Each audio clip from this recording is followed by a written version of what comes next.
Et salut. Salut. J'ai ressorti l'Africa Twin, ça fait une éternité qu'elle a pas tourné. Depuis la vidéo,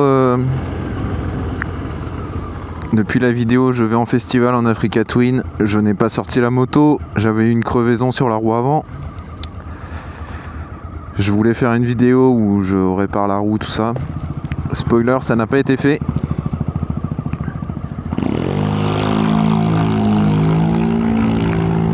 Et la moto n'a pas roulé depuis... La moto n'a pas roulé depuis début août quasiment. J'ai dû l'utiliser une fois pour aller au travail, mais c'est un trajet de 2 km. Et je me suis dit quand même, faut pas abuser. C'est pas un objet de décoration. On arrive dans l'hiver et... Une moto qui n'a pas tourné depuis 3 mois, je peux vous dire qu'elle a peiné à démarrer déjà. Donc là je vais rouler... il commence à faire nuit, ça fait chier parce que... Je fais plus beaucoup de motos, donc j'aurais préféré rouler avec des meilleures températures et meilleure visibilité, mais bon. Ça va être chill.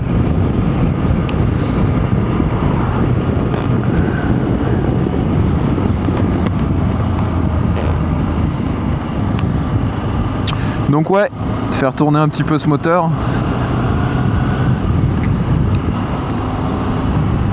C'est jamais bon de laisser un véhicule en stockage, on va dire. Faire tourner un peu, ça va recharger la batterie déjà. Et puis là je suis en vacances pour une semaine, donc ce serait bien que je me motive à enfin remonter ce pneu à l'endroit, mon pneu avant que j'ai remonté à l'envers par rapport au sens de la flèche suite à la crevaison au festival sur la route du retour. Je sais pas encore si je montrerai une vidéo sur le trajet retour. Bon, c'était un peu galère, la moto était partie en dépanneuse, j'ai dû retourner la chercher, mais elle était dans un garage Renault. Eux ils ne réparaient pas les motos, donc j'avais une chambre à air chez moi, je suis allé faire de la mécanique sauvage au bord de la route et puis voilà quoi, je suis rentré comme ça, les 30 derniers kilomètres qui restaient à faire.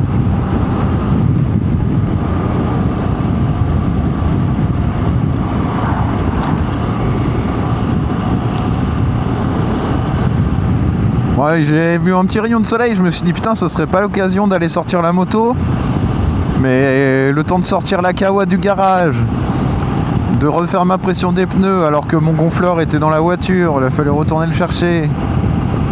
Merci Fafa qui m'a gentiment descendu le gonfleur. Parce qu'en fait le problème c'est que vu que la moto a pas tourné depuis longtemps, je la démarre une fois, après faut pas caler, il faut rouler quoi pour recharger la batterie, parce que je sais pas si elle peut faire 2 démarrages.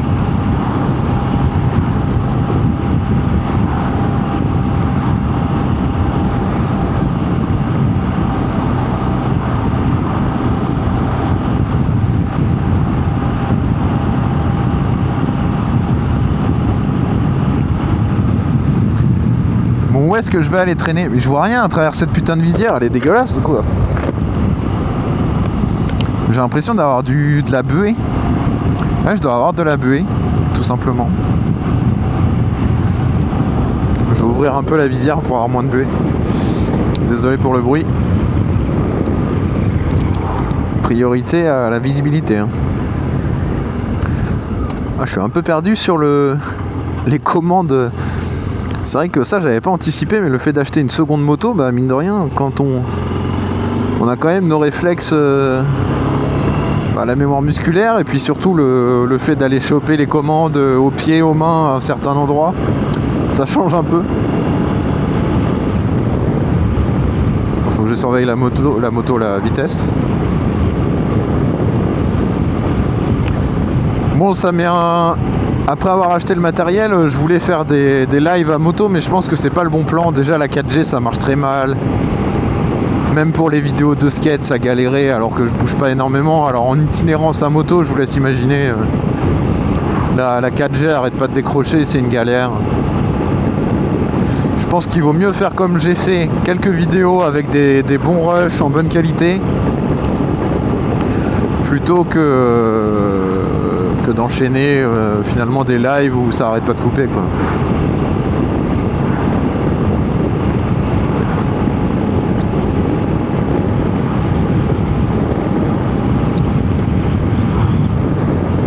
j'ai un peu la flemme de rouler de nuit là avec la buée en plus, ce qui n'arrange rien. Où est-ce que je vais aller traîner?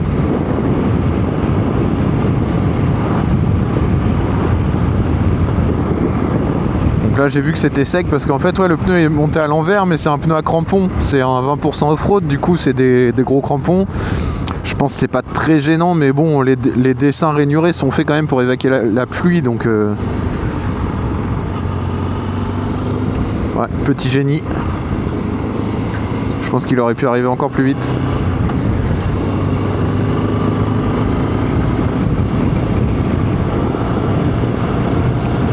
Il m'a fait peur quand même. Je crois que c'est. Je sais même pas si c'était un mec.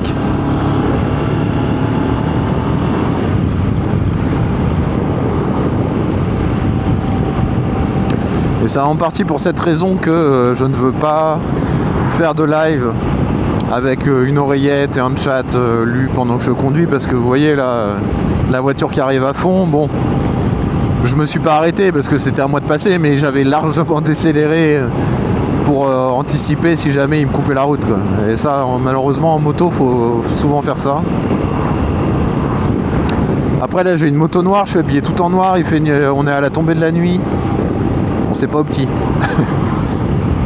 C'est pas optimisé pour être visible. Bon, j'espère que mon trip il est bien à jour, ça me met 175 km depuis le dernier plein. De toute façon j'avais dû faire le plein, je suis parti au festival, je suis revenu. Donc ouais, ça faisait de faire un 170 bornes aller-retour. Et j'ai pas trop roulé depuis, donc normalement j'ai de l'essence pour rouler. Ah, par contre j'ai refermé le truc, l'entrée d'air du casque, là c'est un peu catastrophique, je crois qu'il faudrait que je rachète un pinlock pour ma visière. Le pinlock c'est une petite membrane avec du silicone et en fait ça empêche d'avoir de la buée quand les températures sont un peu basses avec de l'humidité tout simplement. Vas-y, fonce-moi dessus. Ah, ça on s'y fait à la longue, mais bon c'est toujours...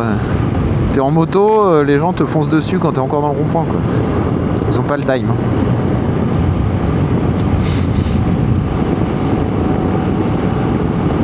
Ah mais c'est la route... Je sais pas si vous vous souvenez, avec la Kawa, j'étais passé ici. Et c'était la route qui était toute pleine de gravillons. Bah là ils l'ont refaite. C'était peut-être un petit peu plus loin. Mais je pense que depuis le temps ça a été refait quand même depuis cet été, j'espère. J'ose espérer que ça a été refait.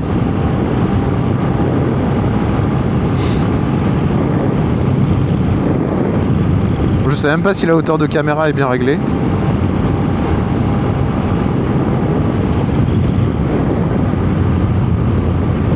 Bande rugueuse. Attention, ça va secouer.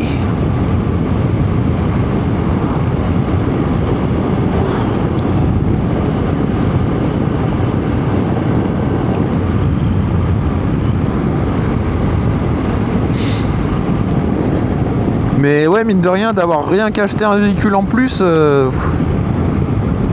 c'est pas mal de gestion, parce que là j'ai cette moto, elle doit passer au contrôle technique, la voiture aussi, la ZX6R, j'ai pas pu finaliser l'achat, le changement de titulaire, il fallait que je la passe au contrôle technique. Puis après, c'est tous les entretiens courants, hein, vidange, plaquettes de frein, disques... tout ça x3 quoi, faut un peu gérer le suivi, donc je pense que je vais me remettre à faire mes petits tableaux Excel pour savoir où j'en suis. Avec 2 véhicules j'arrivais à peu près à suivre, mais là ça commence à se corser. Je suis au niveau difficulté plus 3 là. Plus le vélo qu'il fallait réparer parce qu'on m'a volé ma selle quand je suis allé en ville. Ah oui, ça ne s'arrête pas.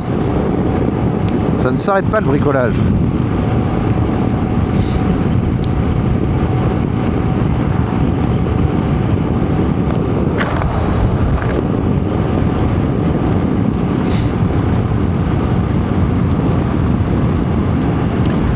Je me demande si je vais pas racheter une visière complète en fait, parce que mon casque il a quand même 5 ans.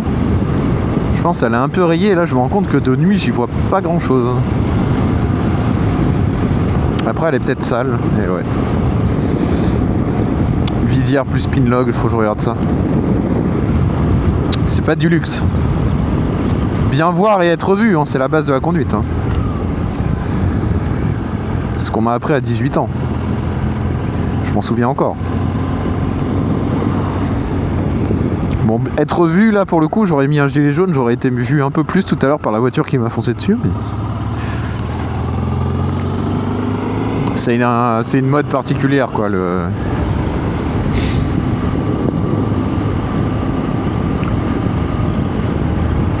gilet jaune à moto. Putain, les gens roulent vraiment comme des cons. Excusez-moi du terme. Eh, c'est dimanche, on se détend la nouille, tranquille.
Ouais. Bon, je sais pas quoi vous dire de plus. Hein. Je roule, je recharge les batteries. Tout simplement. Il n'y a pas vraiment de plaisir à conduire là, il fait nuit.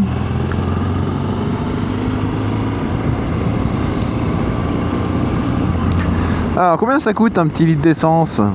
Même un litre normal, hein. Pas forcément un petit litre.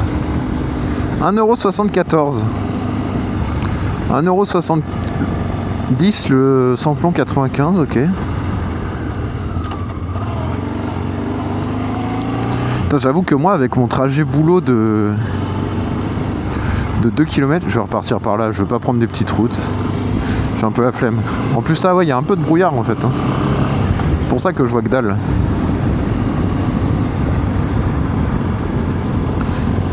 Remarque, je dis à l'instant, je vais pas prendre les petites routes, j'ai aucune putain d'idée de où je me suis emmanché. C'est vraiment du génie.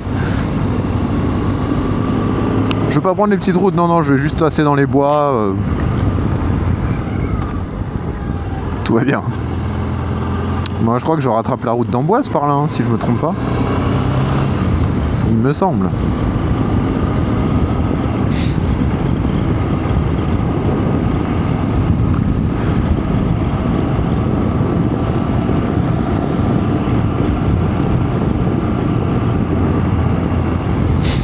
Bon, en tout cas, en daily, c'est bien plus judicieux de rouler en Africa Twin qu'en ZX6R. Hein. Dès la première fois où je suis monté dessus, c'est vrai que c'est un peu ratatiné. Je pense que c'est plus agréable pour quelqu'un qui fait 5 à 10 cm de moins que moi. Après, il faudrait que j'aille chez Daffy leur demander s'ils peuvent m'ouvrir un peu les demi-guidons déjà pour avoir une position un peu moins fermée. Parce que c'est vrai que mon casque, il est entre mes épaules avec un angle de guidon fermé comme ça. Et quand je veux aller chercher mes angles morts dans les ronds-points et tout, c'est un peu la galère. J'avoue que ça fait peut-être joli en photo, tête dans la bulle, mais pour conduire au quotidien, c'est pas top. J'ai ça à faire. J'ai regardé pour acheter les équerres justement pour régler l'angle, mais je n'en ai pas trouvé. C'était en rupture de stock. C'était un petit truc à 15 balles, un petit outil bien foutu. Ouais, j'imagine que peut-être plus en concession qu'ils auraient ça, parce qu'eux ils montent les motos qu'ils reçoivent en colis quoi.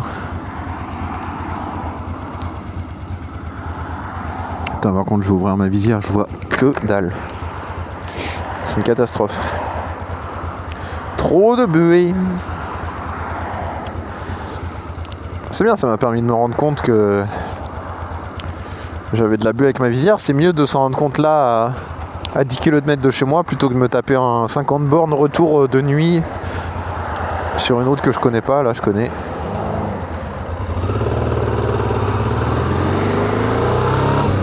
Radar.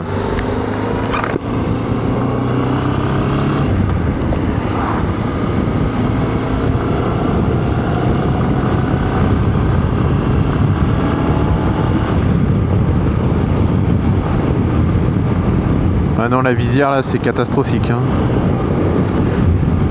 J'y vois que dalle. Ah ouais, c'est horrible.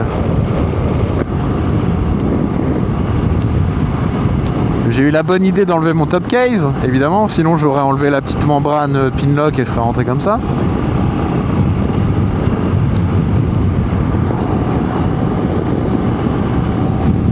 J'espère que j'ai de la lumière à l'arrière, c'est vrai que j'aurais pu checker avant de partir. Ça aurait été malin.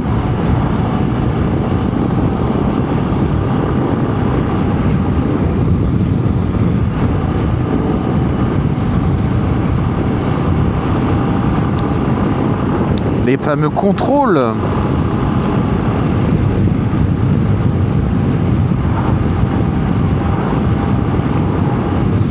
Ah ouais, j'ai une visibilité sacrément réduite là avec la visière pleine de buée, dégueulasse.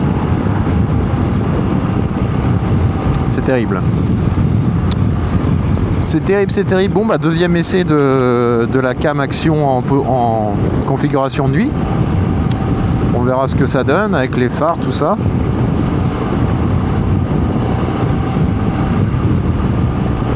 Il est fort possible que cette vidéo soit livrée sans montage. J'ai un peu la flemme, mais bon, je vous avais dit que je vous ferais une vidéo, donc là voilà. La voici, qui arrive.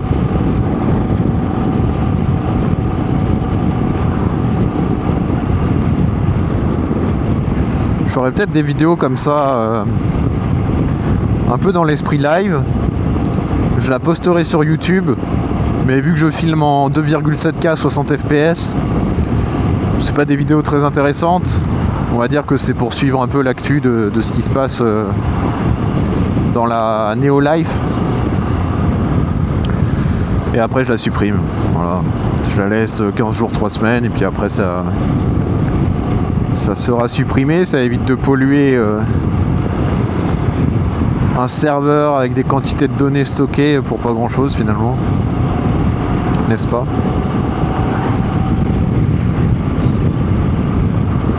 Ouais, il y a du monde dans le bled quand même là. Qu'est-ce qu'ils font tous ces gens à aller vers Tours?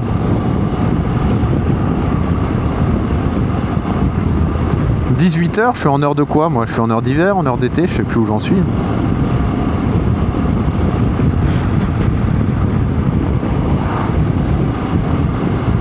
Est-ce qu'il est 18h ou est-ce qu'il est 19h? J'ai un doute.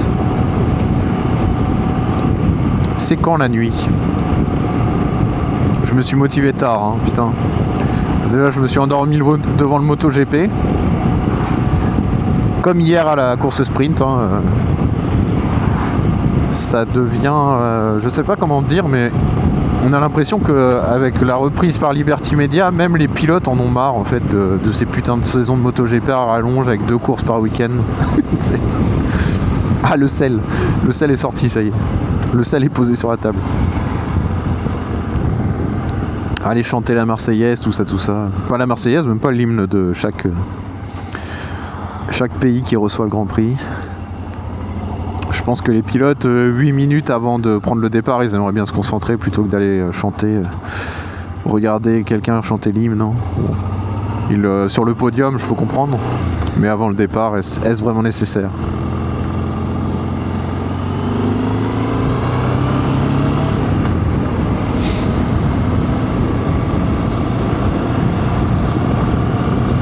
Ça sentait un peu l'œuf pourri, bizarre. Ah, des vélos. Oui, ils sont bien éclairés pour le coup.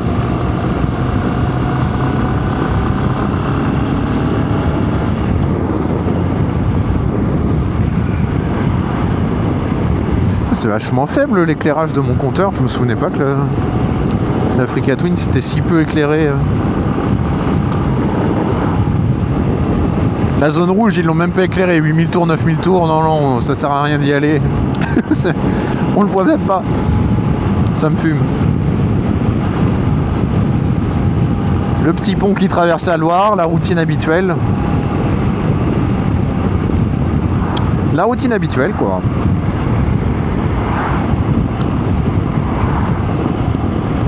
C'est rendez-vous. La chaîne YouTube s'appelle Rendez-vous un bitume inconnu, mais le mec passe toujours dans la même route. Ça n'a aucun putain de sens. 4ème vidéo, 4ème fois la même route. Lol.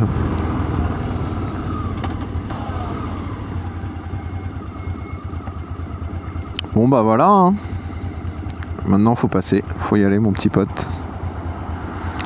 Lui il me laisse passer je pense, mais vu qu'il tourne à gauche, je vais le laisser tranquille. Moi je suis pas pressé en fait, hein. Au contraire, le moteur tourne, ça recharge la batterie. Alors après ça doit pas recharger des masses quand on roule pas, hein. Je pense qu'il faut rouler quand même un peu plus au régime. Après j'ai un booster, il faudrait que je la mette en charge, mais je vais peut-être essayer d'en refaire un peu de moto quand même. Et ben il fait pas si frais que ça, hein, vous voyez. Ils annoncent 20 degrés jeudi. Si je me motive à remonter mon pneu, il y a moyen d'aller traîner. Après il y a toujours l'aspect financier. J'ai acheté les 2 minutes là pour les démonter pneus, ça coûte 20 balles pièce. J'en ai acheté 2, normalement il en faut 3. Et de faire monter un pneu, ça coûte 30 balles. Du coup, maintenant que j'ai acheté les démonte pneus, je me dis, bah, faut que je les amortisse, quoi. Je vais pas aller payer 30 balles, mais je me dis, si je redémonte le pneu, je le remets dans l'autre sens, ça aurait peut-être mérité un petit équilibrage, ça, je sais pas. Apparemment, là, sur les pneus Michelin, il n'y a pas de point pour le positionnement du pneu par rapport à la valve. Mais par contre ils mettent un code barre, j'ai regardé ça sur internet cet après-midi. Moi j'avais fait un petit point au stylo à peinture blanc avant de démonter, pour que ça soit dans la même position de comment le pneu a été équilibré. Mais a priori ouais, il y aurait le code barre du pneu Michelin qui indique là où doit être la valve par rapport au positionnement du pneu. Que d'informations.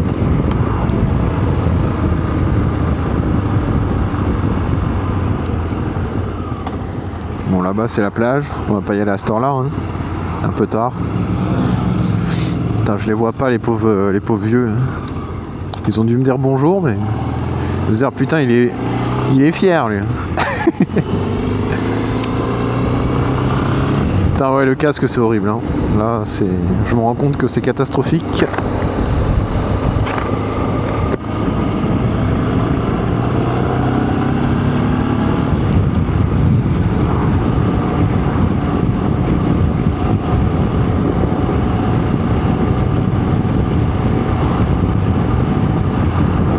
Bon 18h, moi je vais vous laisser par ici, puis je vous dis à bientôt pour une prochaine vidéo. Des bisous, ciao, c'était Néo.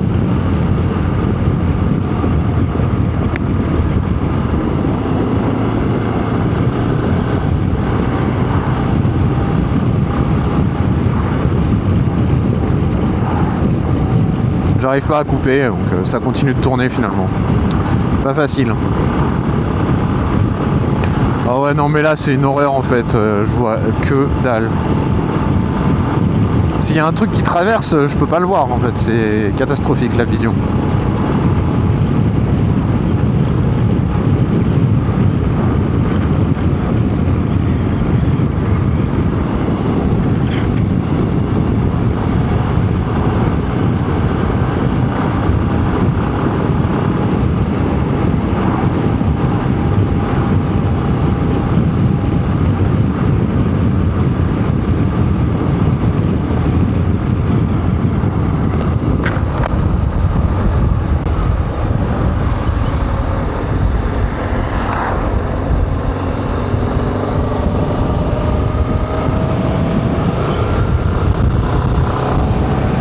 problème c'est qu'avec cette coque, le bouton d'arrêt de vidéo il est ultra rigide.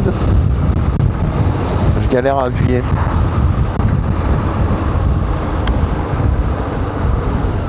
On est à 70 km/h, si je prends un insecte dans les yeux c'est catastrophique. Hein. J'ai déjà expérimenté.